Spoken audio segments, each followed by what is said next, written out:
Hello everyone. तो हम आज बात करने वाले हैं खेसारी लाल यादव जी और यामिनी सिंह का एक बहुत ही बेहतरीन मूवी के बारे में, जिसका पोस्टर आ चुका है। और इस पूरे मूवी में संगीत दिए हैं ओम झा जी, शुभम तिवारी जी और कृष्णा बेदर्जी जी। तीन मिलकर इस मूवी में पूरे संगीत दिए हैं। और गीत लिखे हैं कृष्णा बेदर्जी जी, अरविंद तिवारी जी, विनय निर्मल जी और बहुत सारे ईटीसी, बहुत सारे 6 7 8 राइटर इस मूवी में गीत लिखे हैं।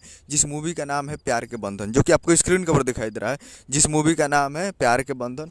और ये फुल मूवी का फर्स्ट लुक ये जारी हुआ है। जी हाँ, फर्स्ट लुक है, आप देख सकते हैं अपने स्क्रीन के ऊपर, जो कि बहुत ही बेहतरीन है। और ये यामिनी सिंह का बहुत ही बेहतरीन मूवी होने वाला है। तो पोस्टर आ चुका है, फर्स्ट लुक तो आप देख सकते हैं। और इसका निर्माता है अभय अभय सिन्हा जी और निर्देशक है अनंजय रघुनाथ जी। जी हाँ, अनंजय रघुनाथ जी है इस मूवी के निर्देशक। जी हाँ, निर्देशक है। तो ये फर्स्ट लुक जारी हुआ है और काफ़ी बेहतरीन होने वाला है। और 2 चैनल से ये रिलीज होने वाला है, यसी फिल्म्स और कैप्टन वाच हिट से।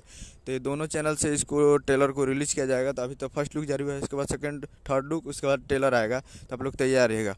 उम्मीद करूँगा वीडियो अच्छा लगा तो चैनल को सब्सक्राइब लगा यादव जी के लेटेस्ट मिलाते हैं। वीडियो अच्छा लगा तो वीडियो को एक लाइक कीजिए और चैनल को सब्सक्राइब कीजिए। मिलते हैं अगले वीडियो। जय हिंद, जय भोजपुरी।